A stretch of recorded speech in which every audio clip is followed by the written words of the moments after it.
we're talking about a turn in the economy. Consumption hasn't really picked up just yet. If you take a look at the corporate earnings, whether it's yours or anybody else's, and in your case specifically, it's the cigarette business that's been the big disappointment. But what's your own take on consumption picking up, consumption demand picking up, and what is that going to mean then for instance, your hotels business, which we haven't spoken about so far? See, I lay a lot of store by this Make in India. I believe that we've made enormous amount of mistakes. We've opened our economy on the trade account by signing free trade agreements, right, without looking into our backyard to see whether our economy was competitive or not.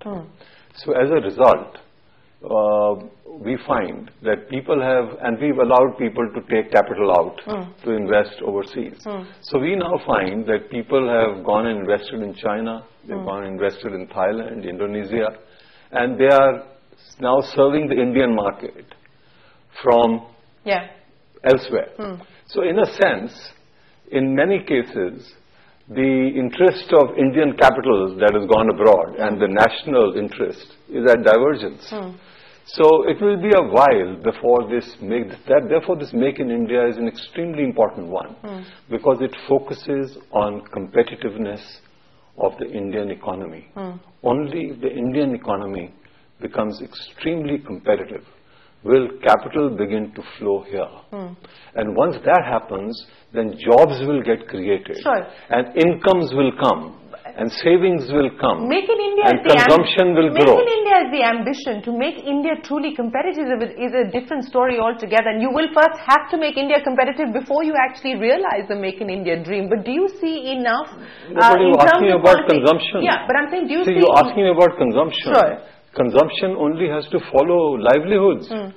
First, you must create jobs, and jobs will create wages. Wages will create incomes and savings, and that will create further investment, and they'll move the wheels of the economy. No, fair enough, but do you believe that on the back of the reform measures that have been announced by this government so far, enough has been put on the table to actually make in India achievable? See, my view is that in a different era, in a different mindset, we created a regulatory framework that has got our economy in a morass. Now, to pull it out of that morass, and I mentioned to you that getting approvals, see, we've been at it for the last 2 years to get our projects moving. You know, I've told you 85 projects, 65 projects, with 85 million square feet of development. We've not made any progress or significant progress, because we have the money. We're not waiting for interest rates to fall. We want to invest, but despite our intent, despite following up every day, it hasn't happened. So obviously there is something that is amiss. So this Make in India is really focusing attention on why is it that people who want to invest are not able to invest. And also mobilizing those who have the money to come and invest in India for the purpose of creating jobs. So once jobs get created, then demand for consumption will grow, and the wheels of the economy will move faster. But what is your sense about rural demand at this point in time? And you have your finger on the pulse as far as the rural economy is concerned. We don't see that being reflected, for instance, in auto sales numbers just yet. What's your sense as far as the strengths of the rural economy and rural consumption is concerned? See, rural consumption also is a part of the total economy. At the end of the day, we were fortunate last year that the agricultural growth was better. It is the manufacturing that is causing a problem at the moment. So basically the overall economy has to grow. All three segments of the economy, whether it is services, agriculture, or manufacturing and industry, they have to grow. And they have to grow rapidly to create those jobs. We've heard these numbers, 12 million people coming to the job market every year. Every year, and we're only providing 2 million jobs. So at the end of the day, it's not only even GDP growth, it is the nature of GDP growth that will provide jobs. That is why manufacturing is important, and that's why Make in India is important. It is a centered attention of everyone around this crucial aspect. That's what I like about it. It's said simply, but it has a bold vision. But it is so crucial to creating jobs. Okay. You know, whether or not excise duties are hiked on cigarettes in the budget, we don't know. What else would you like to see this budget deliver on? What else would you like to see the finance minister deliver on and we're calling it the Make in India budget on CNBC TV 18. What would you like to see the budget deliver on? He said it many a time that it's only a budget and reform process will continue for the next 365 days. Sure. So I think we should take him seriously. He says that it will point to the right direction. What I think he should really do is lay a firm foundation, a firmer foundation for the economy to grow. Moderation in taxation, definitely. Incentivize manufacturing. At least those sectors of the manufacturing area which are at the intersection of agriculture and manufacturing. For example, food processing. For example, wood-based industry. They can create enormous amount of jobs into the rural area and also help migration of jobs from the agricultural rural economy into the manufacturing sector. So those are the kinds of things that should be done in the budget, that to get the people moving and investment should grow. You know, and incentivize building Indian brands. Don't look at only just 2-3 years. You know, they've decided not to cap royalty at this point in time, and I know that this has been an issue which has been very close to your heart, and you've been talking about it for a while, but the decision has been not to cap. No, I have no vested interest in it personally, nor my company. The only thing is that if royalty payments have no ceiling at all between related parties, then it's an instrument of tax avoidance, because only 10% tax is payable according with our trade agreements. And if you allow it to fall to the profit, to the bottom line, you will pay 35%. So exchequer will lose, and ultimately you will make it up from where? From the Indian industry. So there is a lack of level playing field between the Indian industry and those who have invested from overseas. I mean, this should not be the intention. But if it is only a temporary they've rejected that plan, at least as of now. So there is no cap on royalty rates. I see, this is a democracy. I can only vent my views. Sure. And I believe it is in national interest to not allow people to take away money from here without paying as much tax as any other Indian enterprise pays, or provide Indian brands also an equal amount of incentive. So, you know, we're at the start of a new financial year, and I know that you like what's happening in the FMCG businesses. The economy is turning around as well. But any specific areas of interest that you believe hold significantly more promise or potential? What are you most excited about as far as your various new forays, diversifications are concerned?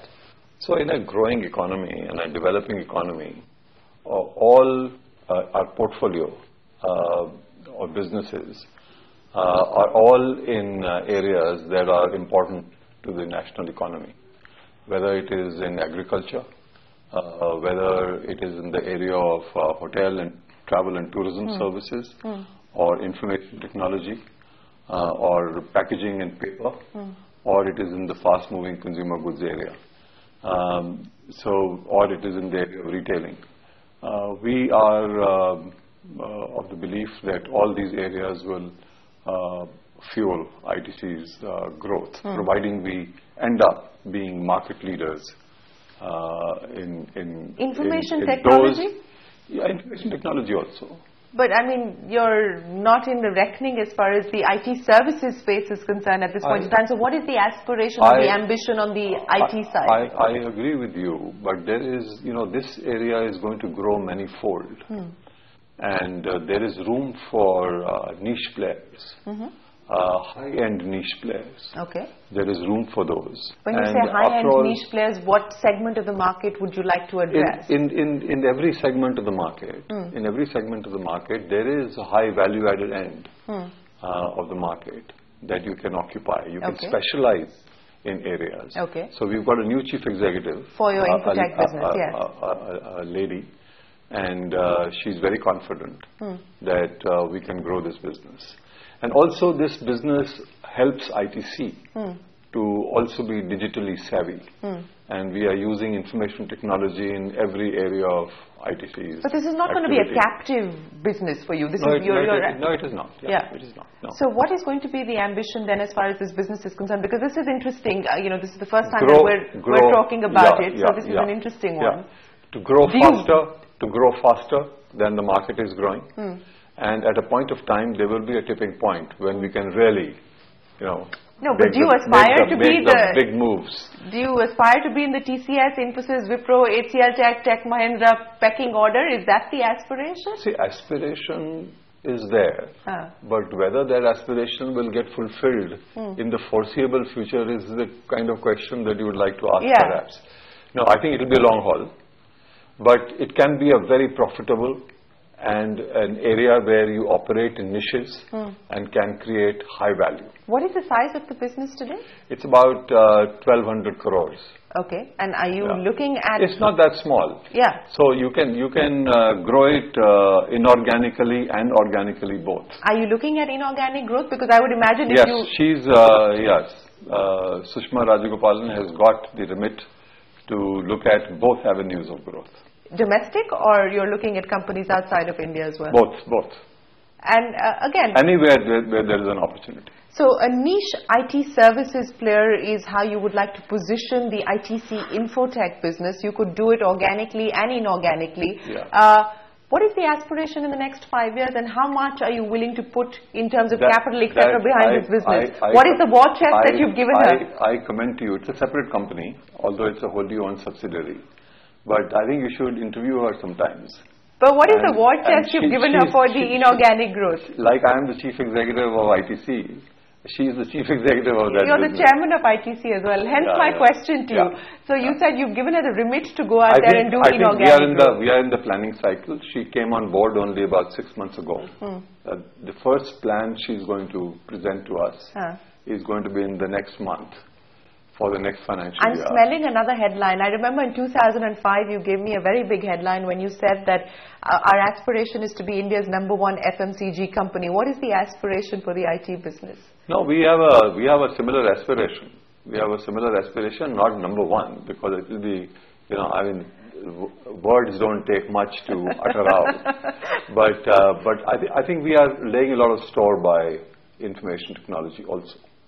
Okay. We're going to back that business. You're going to back that business. We're going to back that business. And I would imagine when you say you're going to back that business, that means that you're giving her a significant war chest to go out there and make acquisitions. Definitely.